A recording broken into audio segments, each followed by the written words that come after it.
A'udzubillahi minasyaitonirrajim. Bismillahirrahmanirrahim. Alhamdulillahirabbil alamin. Wassalatu wassalamu ala asyrafil anbiya'i wal mursalin sayyidina maulana Muhammadin wa ala alihi wa sahbihi ajma'in. Subhanaka la ilma lana illa ma 'allamtana innaka antal alimul hakim. Rabbi shrah li sadri wa yassir li amri wahlul 'uqdatam min lisani yafqahu qawli. Allahumma inni a'udzubika an adilla aw udal أو أزل أو أزل أو أظلم أو أظلم أو أجهل جهل علي ولا حول ولا قوة إلا بالله العلي العظيم ولا حول ولا قوة إلا بالله العلي العظيم ولا حول ولا قوة إلا بالله العلي العظيم أما بعد قال المصنف رحمه الله تعالى ونفعنا به وبعلومه في الدارين آمين فصل وأقل الحيض يوم وليلة وأكثره 15 yauman. Afwan, situ baca dah kan? Wa yahrumu bil haid. Baik.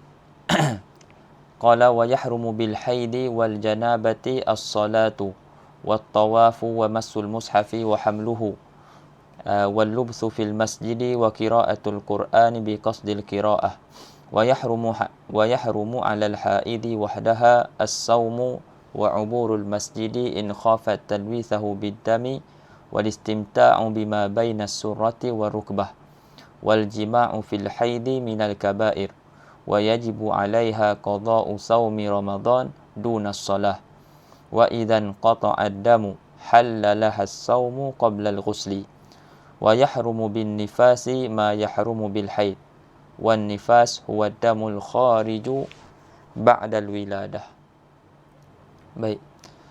Kata musannif rahimahullah dan haram disebabkan haid dan janabah, haram solat, haram tawaf, haram menyentuh mushaf, haram menanggung mushaf, haram menetap di dalam masjid dan haram membaca Quran dengan qasad membaca Quran. Wa yahrumu 'alal haidi wahdaha dan haram ke atas perempuan yang haid sahaja. Maknanya apa yang akan disebut selepas ni, apa yang diharamkan ke atas perempuan yang haid sahaja. Adapun tadi diharamkan ke atas perempuan haid dan juga orang yang berjunub. Wa yahrumu 'alal haidi wahdaha as-sawmu, haram ke atas orang yang haid sahaja dan juga orang nifas, sama juga hukum puasa. Wa uburul masjidi in khafat tadwithahu bidam, melalui masjid jika ia takut mengotorkannya dengan darah. Wal istimta'u bima bainas surati wa rukbah, dan bersedap-sedap ataupun mengambil kesedapan pada tempat di antara pusat dan di kawasan di antara pusat dan lutut. Kemudian kata musannif lagi wal jima' fil haidi minal kabair, dan jima' pada ketika haid daripada dosa-dosa besar. Wa yajibu 'alaiha qada'u shaumi ramadan duna shalah, dan wajib ke atas perempuan yang haid qada' puasa Ramadan, tidak solat. Yang ini tidak wajib qada' solat yang ditinggalkan. Wa idzan qata'a ad-damu hallala has-sawmu qabla al-ghusli, dan apabila terputus darah dah berhenti dah, tak keluar dah, halal lah bagi perempuan yang haid itu untuk berpuasa sebelum mandi. Sebelum mandi. Adapun selain daripada puasa, maka dia kena mandi dulu.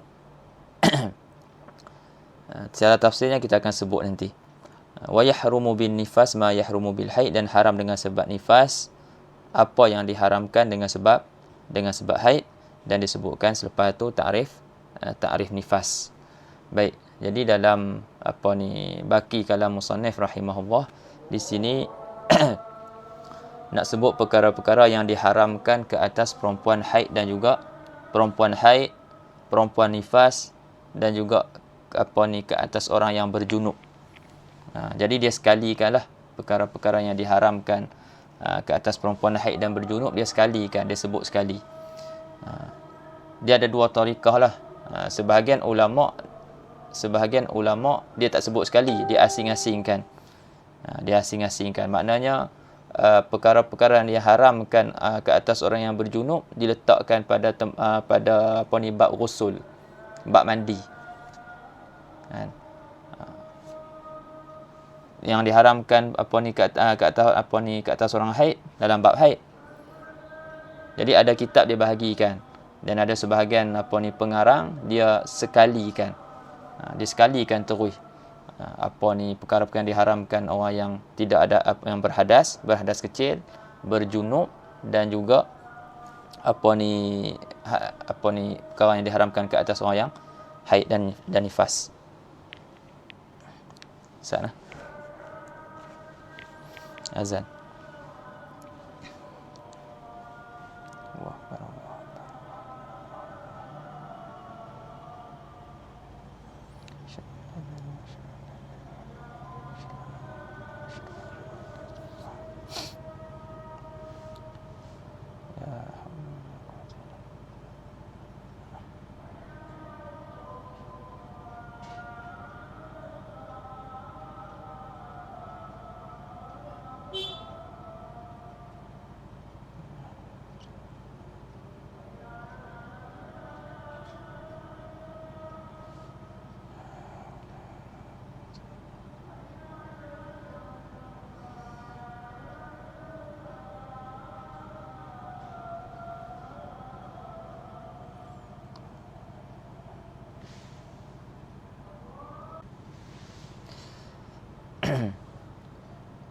baik, kata syarah mana dia?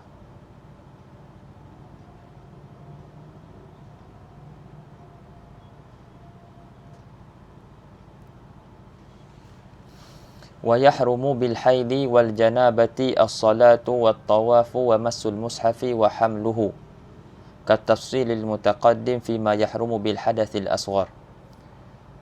Jadi solat, tawaf, sentuh mushaf dan menanggung mushaf dia tak sebut dah. Sebab ni dia dah sentuh dah disebut di fasal hadas kecil. Apa yang haram disebabkan hadas kecil. Jadi dia tak ulang dah kat sini. Cuma dekat sini dia akan sebut apa yang diharamkan ke atas orang yang berjunub.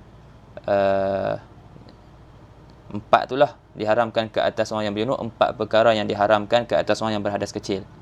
Sama 4 tu. Lepas tu ada 2 tambahan. Ada 2 tambahan bagi orang yang berjunub, iaitu menetap di dalam masjid dan juga membaca Al-Quran. Jadi haram ke atas orang yang haram disebabkan hadas kecil ada 4. Haram disebabkan orang yang berjunub, haram disebabkan janabah ada 6, dan haram disebabkan haid dan nifas ada 10. Boleh ha? Kita bahagi macam tu dulu. Kalau dalam Safinah dia susun cantik dah lah. Dia susun satu-satu. Dia punya matan dia macam mana? Man intaqadha wudu'uhu haruma alaihi arba'atu asya'.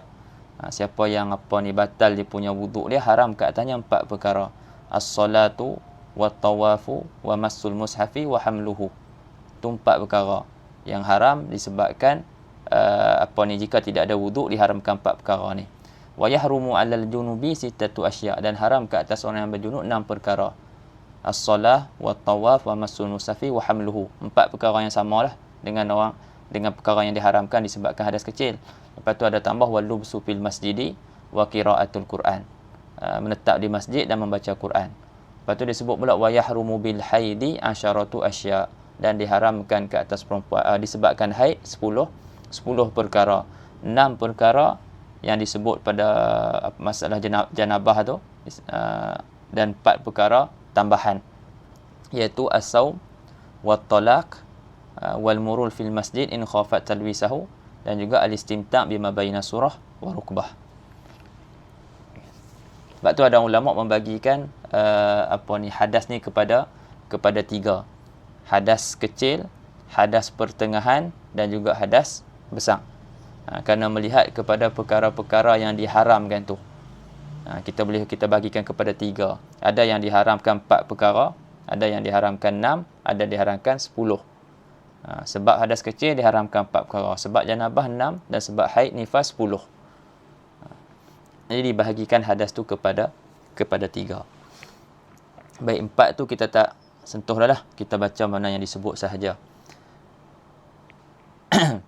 Baik, sebab perkara yang kelima yang diharamkan ke atas orang yang haid dan juga berjunub, wal lubsu fil masjidi, menetap di dalam masjid. Menetap di dalam masjid. Haram ke atas siapa ni? Alal muslimil balighil aqili ghairil ma'dzur. Haram ke atas orang Islam, yang dah sampai umur, yang baligh, yang berakal, tidak gila, ghairil ma'dzur, dan tidak ada uzur.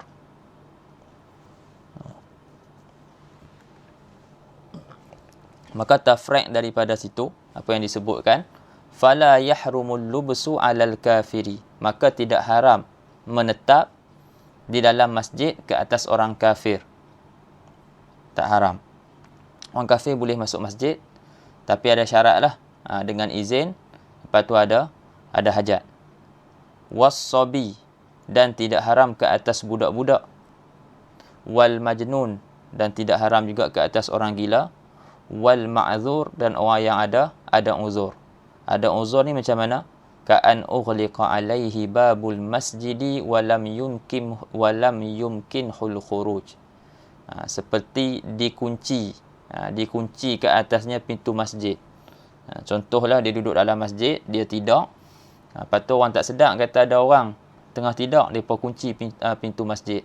Jadi jaga-jaga, dia dapati semua pintu dah terkunci dan dia tak boleh nak keluar. Lam yumkinhul khuruj, tak mungkin, tidak memungkinkannya keluar.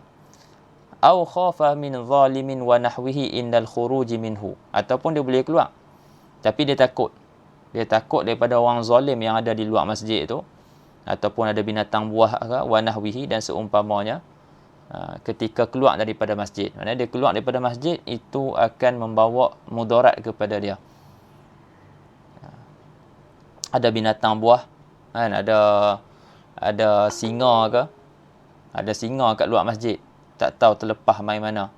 Macam tersebar dalam Allahumma Sayyidina Muhammad, dalam Facebook tu, singa keluar tandas. Jadi sesat masuk dalam tandas. Okey. Jadi katalah mai Allahumma Sayyidina Muhammad, mai ke masjid, ada binatang buah ke, ataupun ada orang yang nak bunuh dia ke, ataupun orang zalim yang nak mengapa-apakan dia.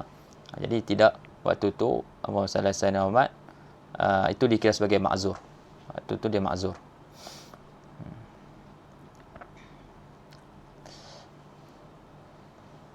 Wa yajibu alaihi tayammumu bi turabin. Tapi orang ni kena buat apa ni? Kalau dia boleh tayamum, wajib dia tayamum. Kalau dia dia sekarang ni tengah berjunub.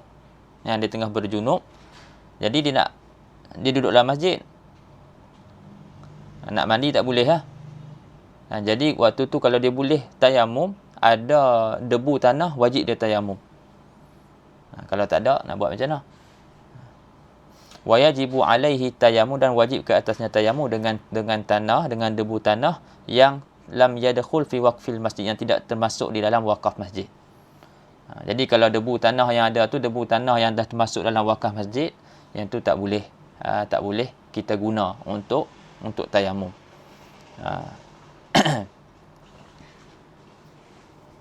Kalau dekat Malaysia ni mungkin susah sikit kita nak tasawur, tapi kalau kita pergi dekat negara-negara Arab kan, jadi kita tahulah masjid-masjid sana macam mana kan. Buat daripada tanah. Ada yang masjid tanah saja, tak ada tile pun, simen pun tidak. Jadi tanah-tanah tu yang daripada wakaf tu, lepas tu yang debu-debu tanah tu daripada tanah tu, itu tak boleh digunakan untuk tayamum. Tanah yang termasuk dalam wakaf masjid tidak boleh digunakan untuk tayamum. Kalau Malaysia mungkin debunya tu daripada lain lah, kalau ada kan.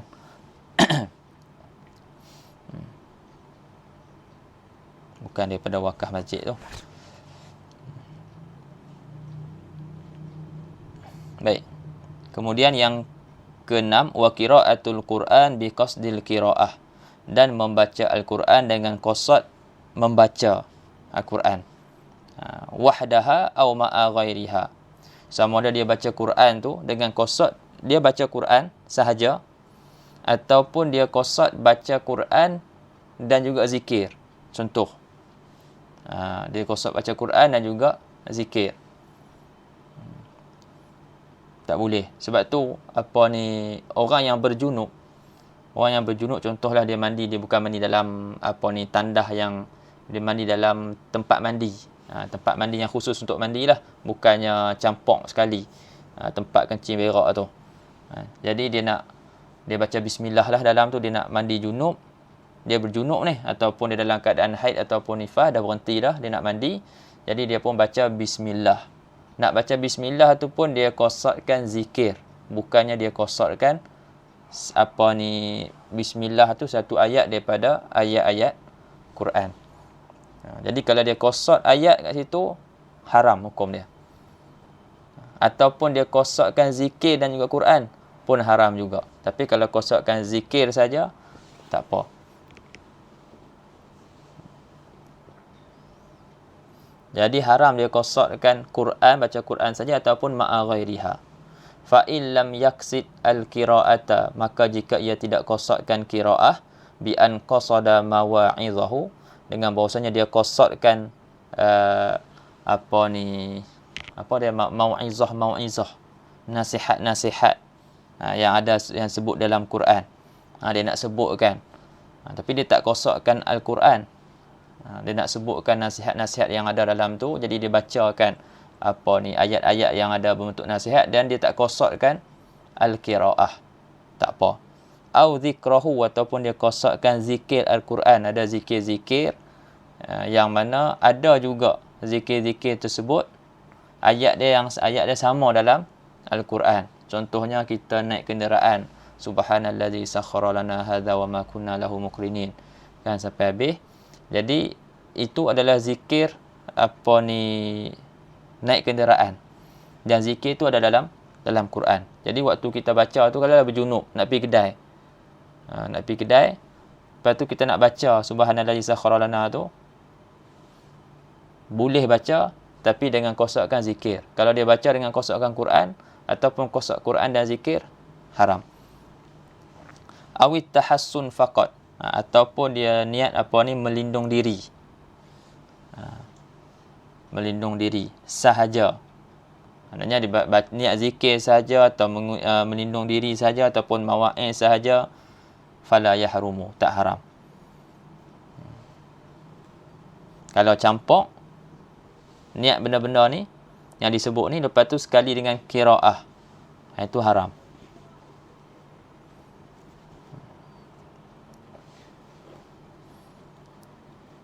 Baik, boleh Kemudian selepas ni, apa yang haram ke atas perempuan haid sahaja. Wa yahrumu 'alal haidi wahdaha wa misluha fil hukmi an-nufasa kama sayati. Dan seperti perempuan haid pada hukum perempuan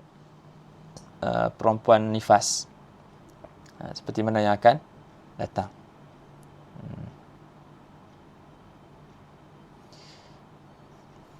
Yang pertama, as-saum, haram ke atas perempuan haid dan haram ke atas perempuan dalam keadaan nifas berpuasa.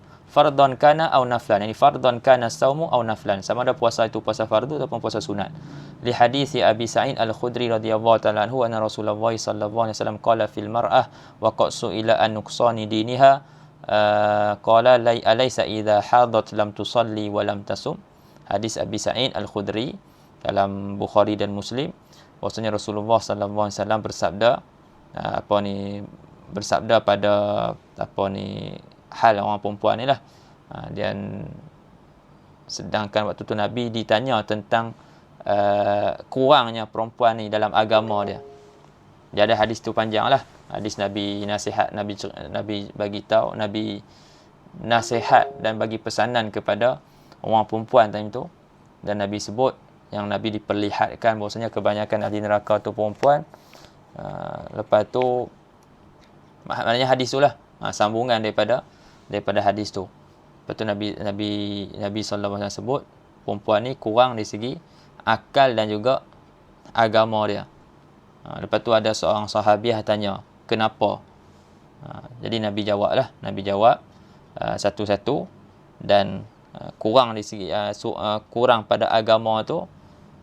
Jawab Nabi, ni jawapan dia.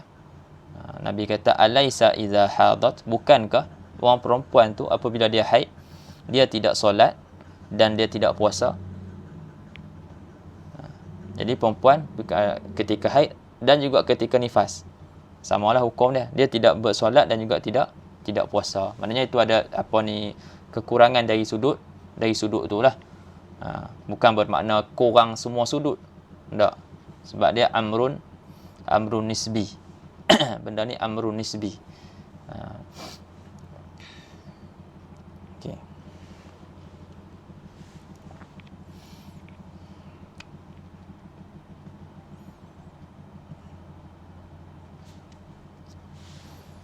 Jadi ada banyak fawaid daripada hadis tu. Boleh tengok dalam syarah Nawawi, syarah Ibnu Hajar dalam Fathul Bari. Jangan tak panjangkanlah dekat sini. Nak habis cepat bab haid ni.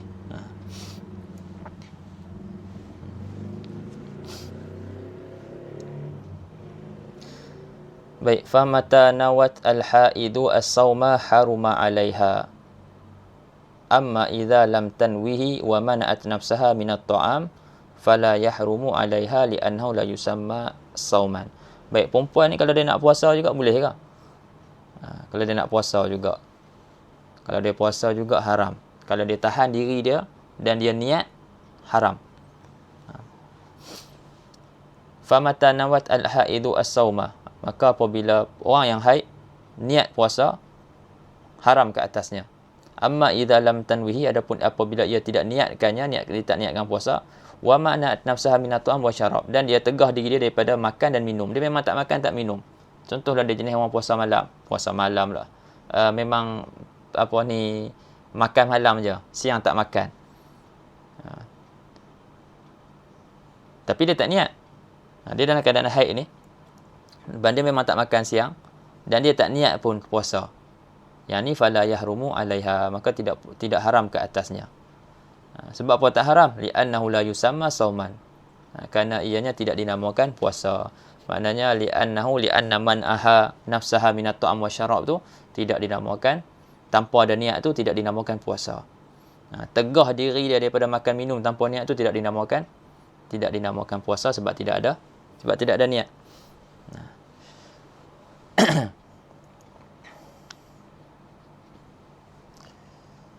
Baik, jelas situ.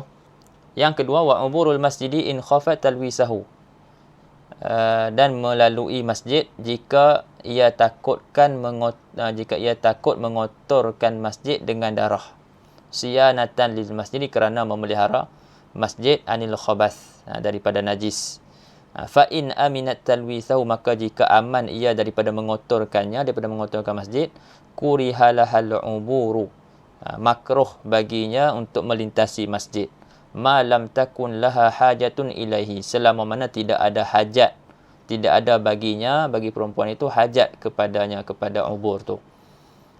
Jadi kalau tidak ada hajat untuk lalu sedangkan dia haid, makruh hukum dia.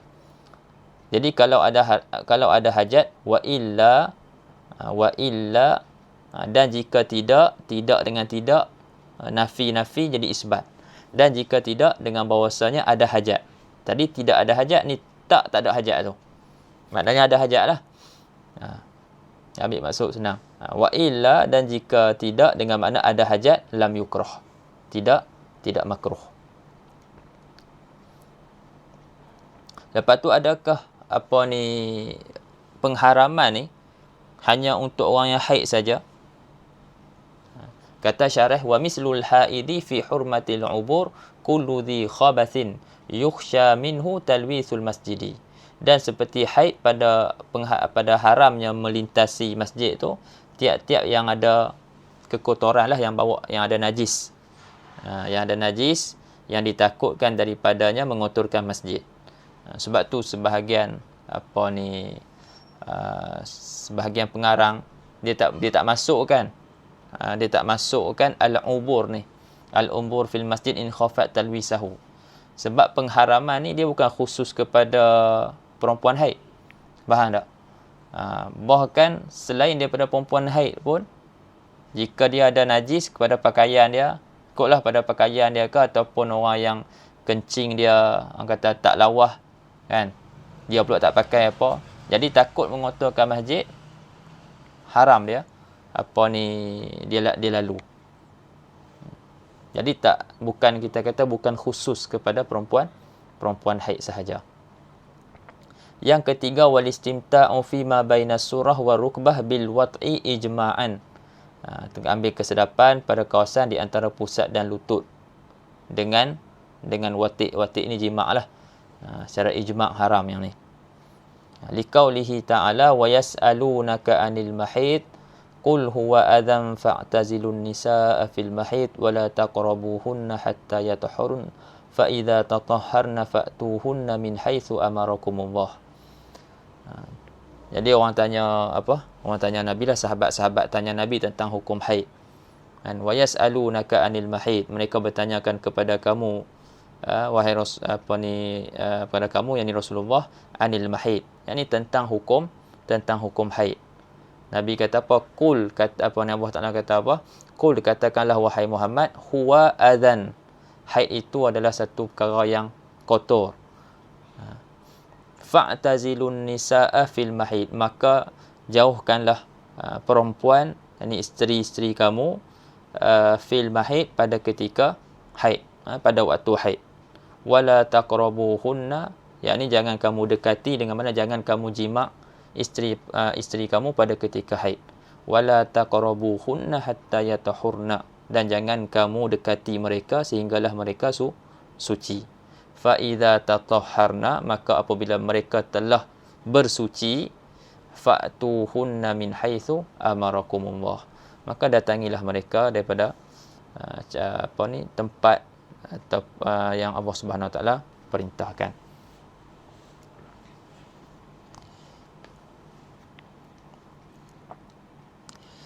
Lepas tu tadi dia kata istimta' bil wat'i, ambil kesedapan dengan jima'. Kan?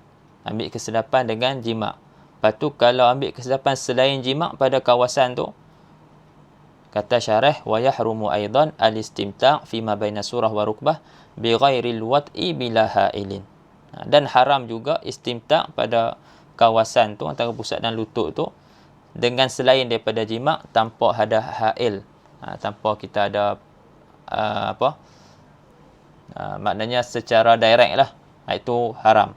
Tapi kalau ada kain, ada pakaian, itu tak mengapa.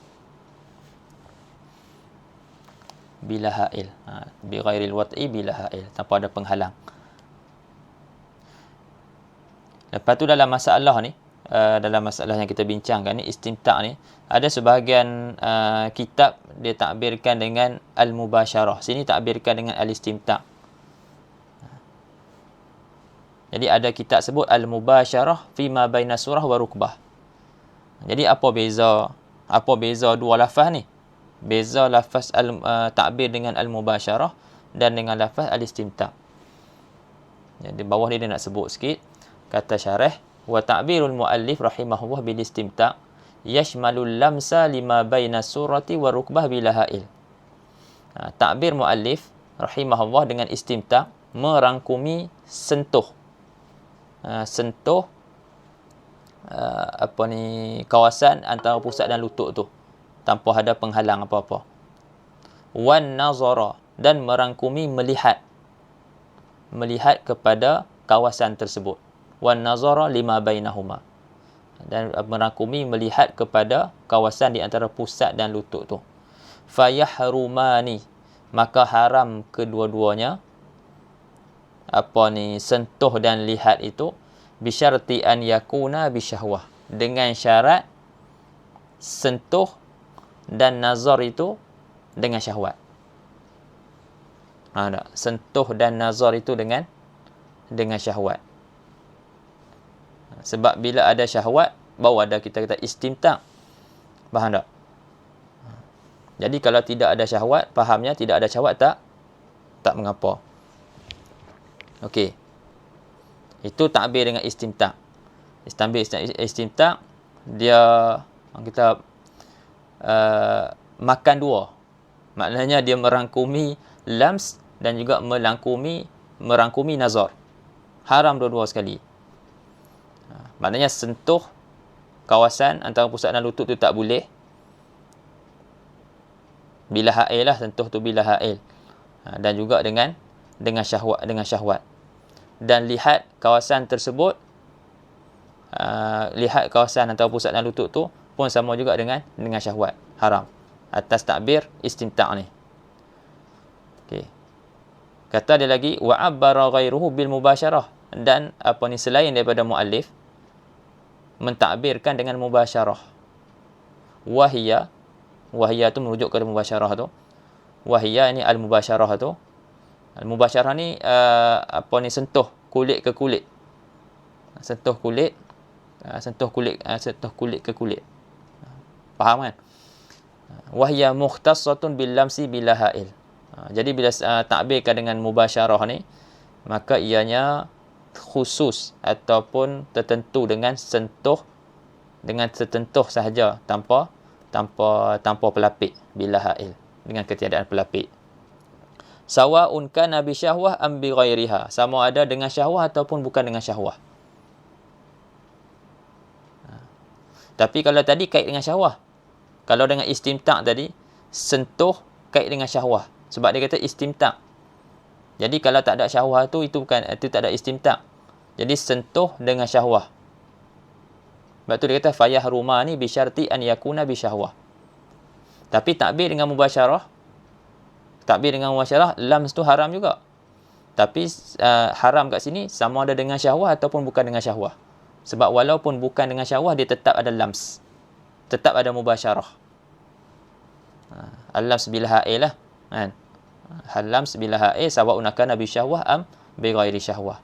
Sebab kat situ berlakunya mubasyarah. Tapi cuma beza dia, mubasyarah dia tak termasuk melihat. Dia tak masuk melihat. Maknanya dia tak makan dua lah.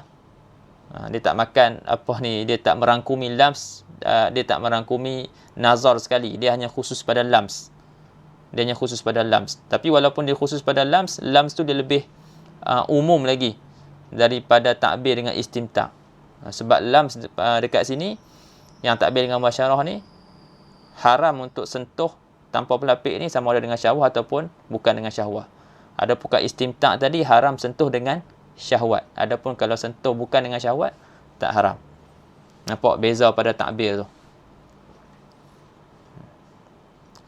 Kemudian dia kata fayakhruju bidzalika, maka keluarlah dengan katanya dengan yang demikian tu, dengan mubasyarah tu.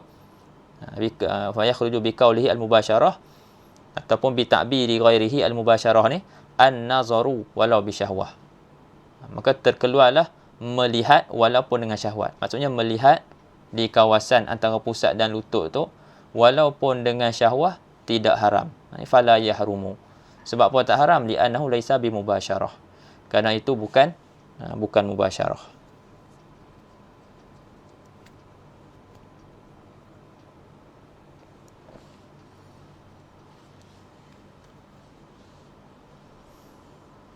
Dia faham situ.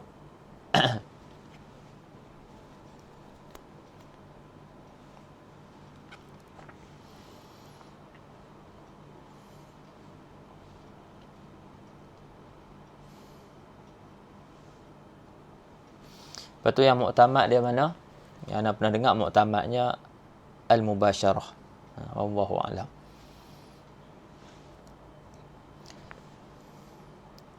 Baik, habis itu ada sikit lagi dalam syarah. Dia kata wa dalilu hurmatil istimta' al-ayatus sabiqah. Dan dalil haram mengambil kesedapan tu ayat yang lalu.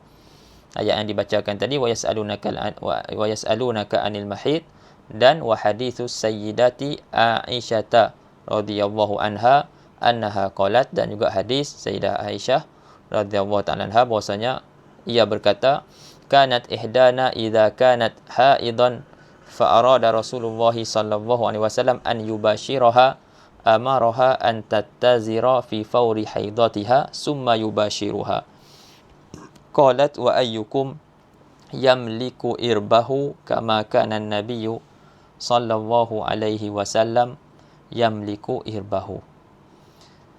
Kata Sayyidina Aisyah, adalah seorang daripada kami itu apabila dia dalam keadaan haid dan Rasulullah sallallahu alaihi wasallam nak menyentuh dia, nak mubasyarah dia, nak menyentuh isteri dia, Rasulullah akan perintahkan amaraha an tattazira. Rasulullah akan menyuruh dia untuk tattazir, pakai izar, pakai kain. Untuk dia pakai kain. Fi fawri haidatiha, pada permulaan haidnya. Fawr yani ai fi awwali haidatiha wa mu'zamiha. Ini pada awal haid, iaitu pada waktu haid itu tengah banyak. Summa yubashiruha. Amarha an tattazira fi fawri haidatiha summa yubashiruha. Jadi Rasulullah akan perintahkan dulu isteri dia pakai kain. Lepas tu barulah Nabi mubasyarah, menyentuh isteri dia. Lepas tu Sayyidina Aisyah kata apa? Fa ayyukum yamliku irbahu kama kana Nabi sallallahu alaihi wasallam yamliku irbahu. Maka siapakah daripada kamu yang memiliki hajat dia, seperti mana Nabi sallallahu alaihi wasallam memiliki hajatnya. Irbah salah satu maknanya hajat. Maksudnya Rasulullah sallallahu alaihi wasallam dia bukanlah, Sayyidina Aisyah nak bagi tahu, dia bukan seperti kamu semua. Maknanya dia ni tidak ditakutkan kalau dia nak kata ambil kesedapan pun di kawasan yang di antara pusat dan lutut tu. Maknanya tidak ditakutkan daripada Nabi perkara-perkara yang mahzur, perkara-perkara yang diharamkan. Sebab Nabi maksum, Nabi terjaga. Tapi walaupun macam tu, Nabi SAW tak sentuh ataupun tak kacau kawasan tu. Faham tak? Nabi hanya menyentuh ma fawqal izar, iaitu kawasan di atas daripada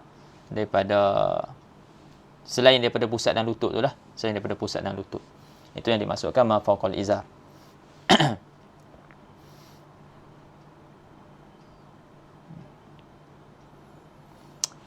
Sini ada perbahasan yang panjang lagi lah. Perbahasan yang panjang lagi tentang hadis tu. Allahumma salli ala sayyidina Muhammad. Dan juga khilaf antara ulama, adakah pengharam yang haramnya, adakah haram jima' sahaja? Adakah diharamkan jima'? Sebab dalam hadis Nabi sebut isna'u kulla syai' illa nikah. Orang tanya apa yang dia boleh buat pada isteri dia ketika haid kan? Lepas tu Nabi kata isna'u kulla syai' illa nikah. Buatlah apa-apa pun kecuali nikah. Maksudnya kecuali jima'. Jima' yang tak boleh. Jadi maknanya kita kata selain daripada jima', walaupun di antara kawasan pusat dan lutut tu, maknanya bolehlah nak istimta'. Dan ada hadis lain pula yang mengatakan ma fawqal izar. Maknanya boleh bagi kamu, maknanya halal bagi kamu apa yang di atas izar.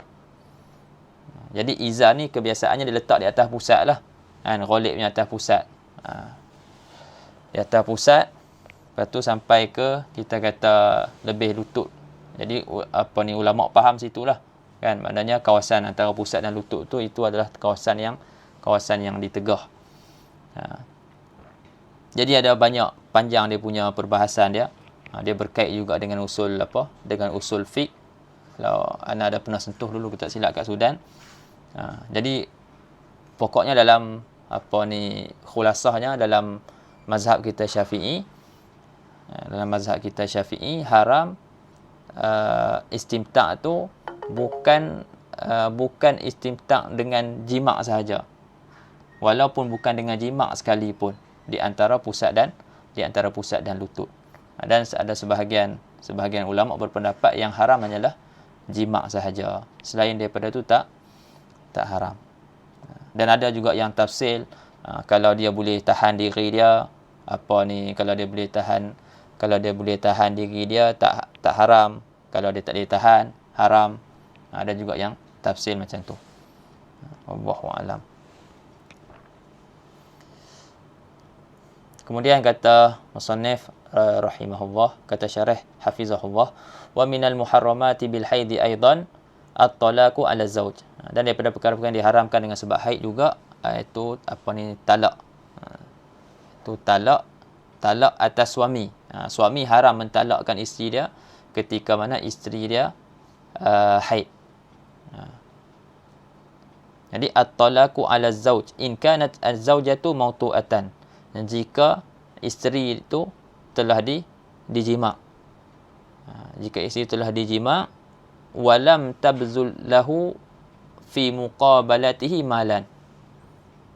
Mudah nak terjemah dia, dan isteri itu tidak menuntut tebus talak. Kalau isteri itu dia menuntut tebus talak, maksudnya dia bayar duit supaya suami dia talakkan dia. Itu bab khulu' dalam munakahat. Bab khulu', bahasa Melayu dia kita panggil tebus talak. Maknanya isteri bayar suami dia untuk suami dia talakkan dia. Kalau sampai tahap macam tu, yang tu tak apa. Suami dia talak isteri dia dalam keadaan isteri dia haid. Sebab tu dia kata sini, talak haram. Dia kata daripada perkara-perkara yang diharamkan dengan sebab haid, talak. Haram ke atas suami. Dia talak isteri dia. Jika isteri dia tu mautu'ah. Isteri dia dijima'. Jika isteri dia dah dijima' dah sebelum tu, dan walam tabzul lahu fi muqabili talaq malan, dan si isteri itu tidak bagilah kepada si suami itu fi muqabilihi malan. Fi muqabil talak tu apa kata nak terjemah muqabil ni? Mudahnya dia bagi duit sebagai ganti macam bagi talak tu. Dia tebus talak. Jadi faham kat sini apa? Jadi kalau perempuan tu tebus talak, minta tebus talak, dia nak bagi duit untuk isteri dia talak, dan zaujah tu ghair mautu'ah, jadi tak apa, isteri tu boleh talakkan isteri dia. Suami tu boleh talakkan isteri dia. Dia ada beberapa perkara lah yang diistisnakan. Ada 6 ataupun 7 perkara yang diistisnakan, dikecualikan. Maksudnya suami boleh talak isteri walaupun dalam keadaan isteri itu haid. Boleh rujuk Syekh Nawawi Jawi, Syarah Safinah. Nama apa kita dah? Masalah Sayyidina Muhammad. Kasyifatus Syaja. Kasyifah. Dia tengok dalam tu. Wa yusamma at-talaqu wa yusamma at-talaqal bid'i. Dan dinamakan talak yang talak yang berlaku ketika haid lah, dinamakan talak bid'i. Kerana dia tulis kat itu rasanya. Tengok ni kalau ada mana hantar. Baik, yang kelima at-taharah bi niyati ta'abbud. Bersuci dengan niat ta'abbud, dengan niat ibadat. Jadi haram untuk perempuan tu nak mandi dengan niat ibadat selagi mana dia punya darah tak berhenti. Adapun kalau darah dia dah berhenti, dia nak mandi dengan niat ibadat, itu tak ada masalah. Betul kata syarah, at-taharah bi niyati ta'abbud fi ghairi nahwi ghasli nusukin wa'id. Bukan dia ni. Tu sekali dia sebut. Sekali dia sebut lagi. Kalau dah tak, asalnya dia dah sebut. Kita tengoklah sekali. Mana?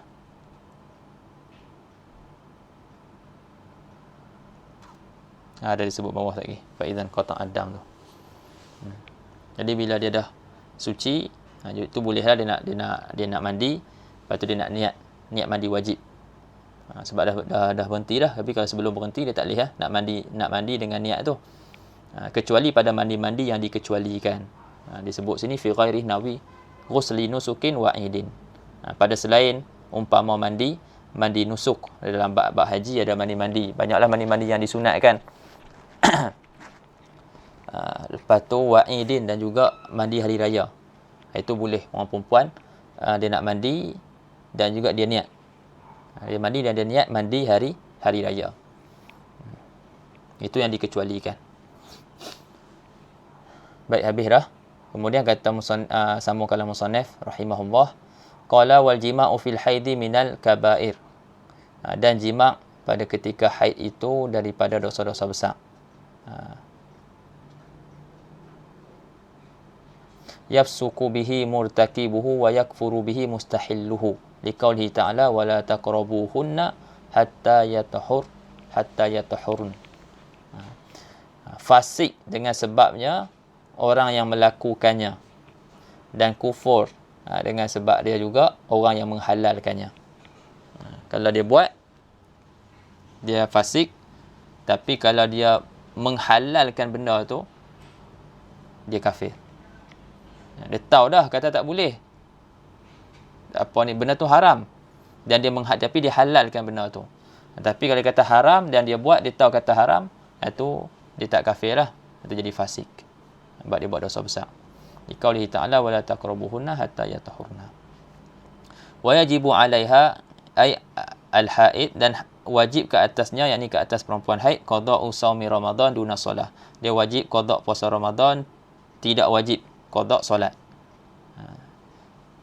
Fa'an Mu'adz qalat sa'altu Aisyah radhiyallahu ta'ala anha ma balul haid taqdi shaum wa la taqdi solah. Qalat kana yusibuna dzalika fa nu'maru bi qada'i shaum wa la nu'maru bi qada'i solah. Jadi Mu'adzah bukan Mu'az. Mu'adzah ni ada sahabiah tanya Sayyidina Aisyah lah, kan, siapa orang perempuan haid ni kena qada' puasa tak kena qada' solat. Jadi Sayyidina Aisyah jelaskan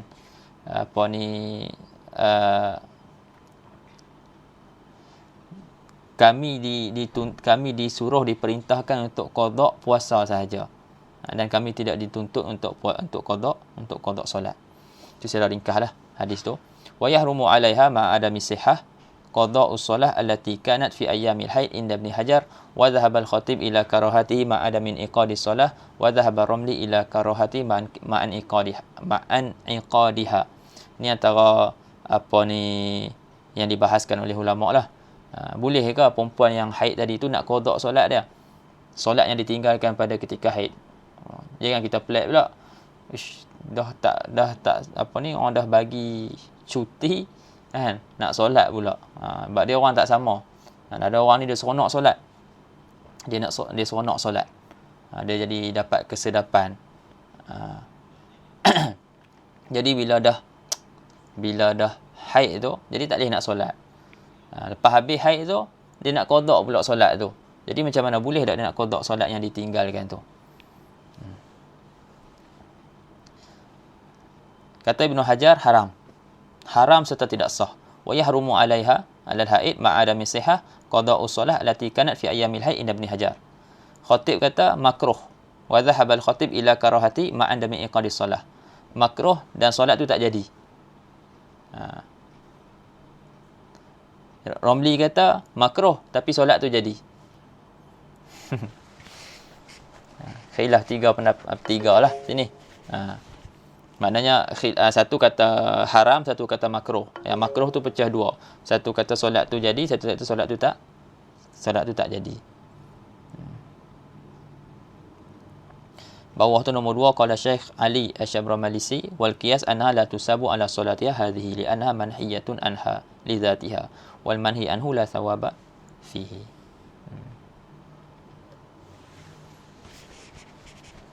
Kata dia jadi pun tidak ada pahala.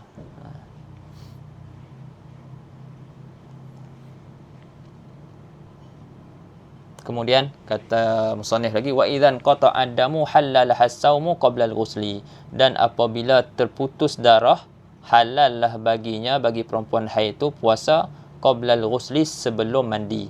Halal lah baginya puasa sebelum mandi.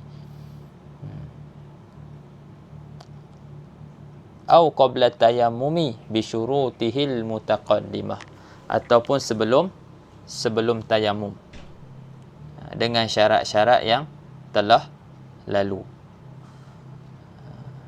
Jadi kan perkara-perkara yang diharamkan, perkara-perkara yang diharamkan ke atas perempuan haid tu, sebahagiannya dia boleh buat hanya selepas dia mandi. Sebahagiannya dia hanya boleh buat selepas dia mandi. Contohnya solat. Solat dia tak boleh buat kecuali lepas dia mandi. Lepas tu jima' dia tak boleh buat kecuali selepas dia mandi. Baik. Jadi sebahagiannya kena mandi dulu. Tapi ada sebahagian yang lain tak mandi lagi pun boleh dah. Tak mandi lagi pun boleh buat dah apa yang dilarang tadi. Contohnya apa? Contohnya puasa. Katalah darah berhenti pukul 5.55. Subuh pukul 6. Subuh pukul 6. Jadi dia kata ada 5 minit lagi ataupun 10 minit lagi kan. Ada 5.50, subuh pukul 6. Dia kata kalau aku mandi ni tak ada nak makan. Lagi takut lapar nak puasa, jadi dia makan dulu. Dia makan dulu azan. Dia makan dulu. Jadi boleh tak dia nak puasa? Boleh lah. Dia tahu hukum, jadi dia makan dulu. Sebab tak syarat pun dia kena mandi sebelum dia kena mandi dulu untuk dia puasa tu. Boleh je dia mandi selepas subuh, tak ada masalah.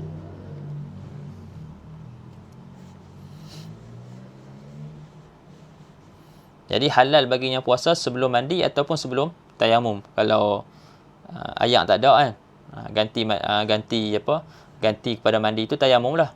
Sebelum, boleh juga dia puasa sebelum dia tayamum, tak ada masalah. Wa mislu saum at-talaq, dan seperti puasa juga talak. Jadi suami boleh talakkan isteri dia walaupun sebelum isteri dah mandi.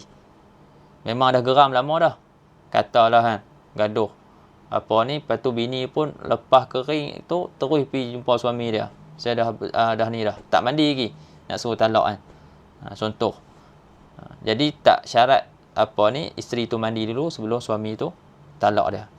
Wat-tuhru bi niyyati at-ta'abbud. Ni. Dan bersuci dengan niat ta'abbud. Jadi bila dah suci dah, jadi bolehlah dia nak mandi dengan niat ta'abbud. Was-salatu li faqidit tahurain, dan solat bagi orang yang kehilangan dua alat bersuci. Solat bagi orang yang kehilangan dua alat bersuci. Ini pun sama jugalah, memanglah yang tak boleh nak mandi lah. Dah ayak tak ada, tanah, debu tanah nak tayamum pun tak ada juga. Jadi halal baginya untuk solat. Fayahillu ba'dan qita'idam wa qabla al-ghusli. Semua ni halal selepas terputus darah dah berhenti dah, wa qabla al-ghusli, sebelum mandi. Wa amma baqiyatul muharramat as-sabiqah, adapun baki-baki perkara-perkara yang diharamkan yang telah lalu, fayastamirru tahrimuha ila al-ightisal, maka berterusan pengharaman itu sehinggalah mandi. Dan satu lagi yang boleh dibuat juga selepas sebelum dia mandi, al-murul fil masjid. Sebab tadi dia haram dia jalan di dalam masjid. Sebab apa? Sebab takut mengotorkan masjid. Tapi kan darah dah berhenti dah. Jadi khauf tu dah tak ada dah. Faham tak? Khauf talwis tu dah tidak ada. Jadi tidak haram lagi untuk dia melalui masjid. Boleh tambah. Kemudian wa yahrumu bin nifasi ma yahrumu bil haili kama taqaddama, dan haram dengan sebab nifas apa yang diharamkan dengan sebab haid. Samalah kalau yang diharamkan ke atas orang nifas, haram juga ke atas orang haid.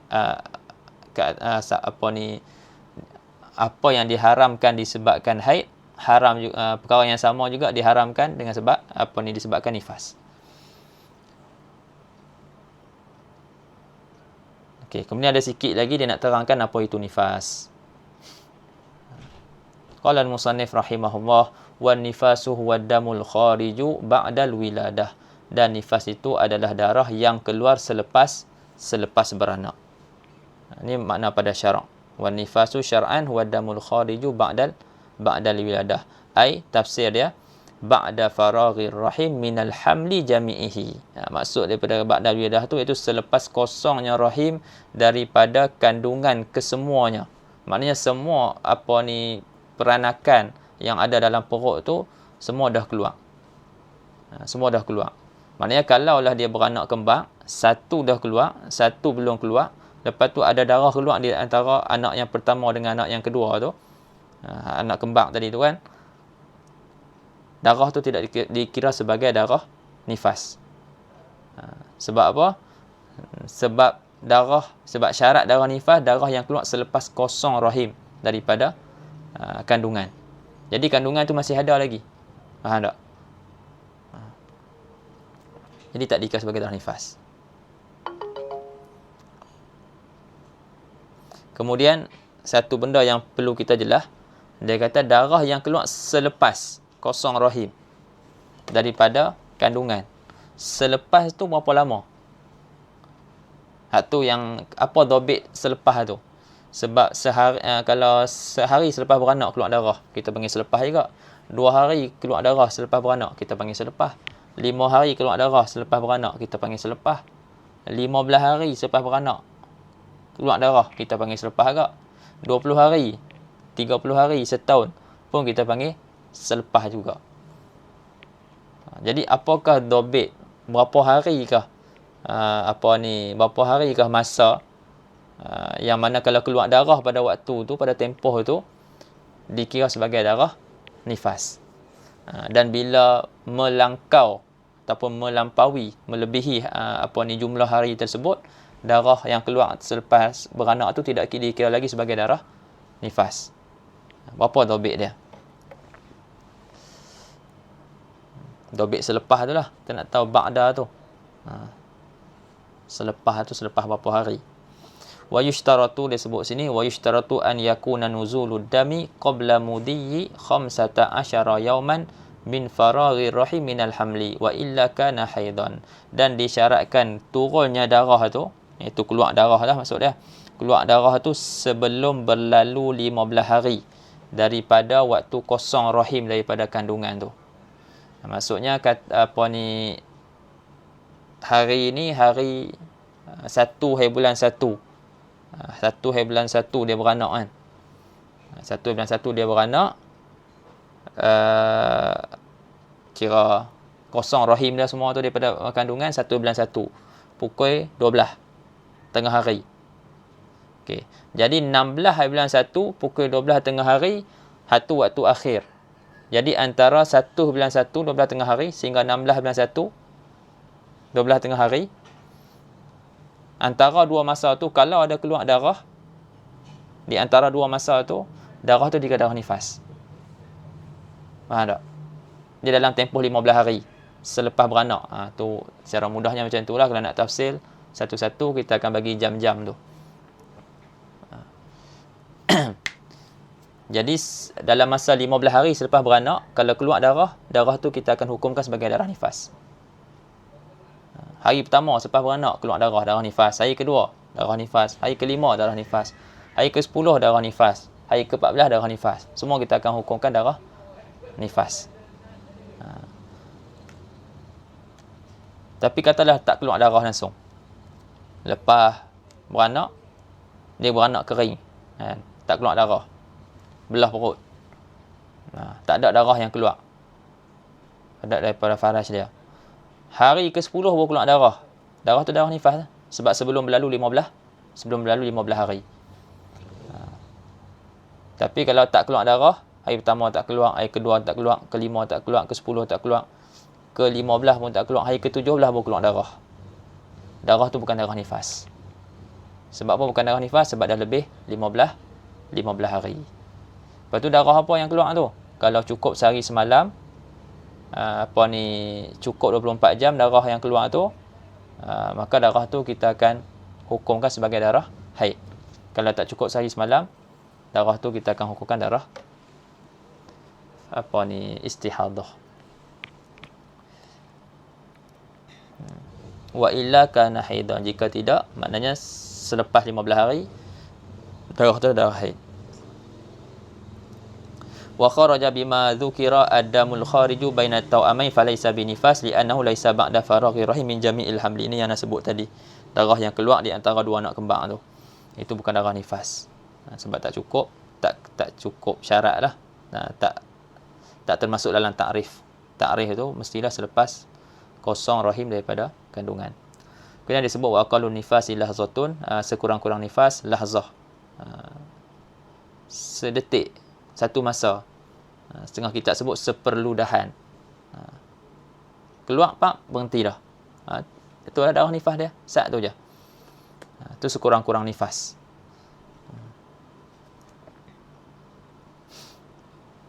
Wa aksaruhu situna yauman, sebanyak-banyak nifas 60 hari. Wa ghalibu arba'una yauman, kebiasaan nifas 40 hari. Wa aqallu tuhri bainal haidataini 15 yauman, sekurang-kurang suci antara dua haid 15 hari. Asalnya sebut dah hari tu kan. Tak apalah. Sekurang-kurang suci antara dua haid 15 hari, maknanya haid yang pertama dengan haid yang kedua tengah-tengah tu mesti ada 15 hari. Wa ghalibu arba'atun wa ishruna yauman aw salasatun wa ishruna yauman wala hadda li aksarihi. Ghalib haid adalah 24 hari ataupun ghalib suci 24 hari ataupun 23 hari, wala hadda li aksari, dan tidak ada had bagi sebanyak-banyak suci. Boleh jadi orang tu haid sekali, lepas tu setahun suci, lepas tu haid pula. Boleh jadi macam tu, sebab tidak ada had bagi sebanyak-banyak suci. Wallahu ta'ala a'lam babus salah.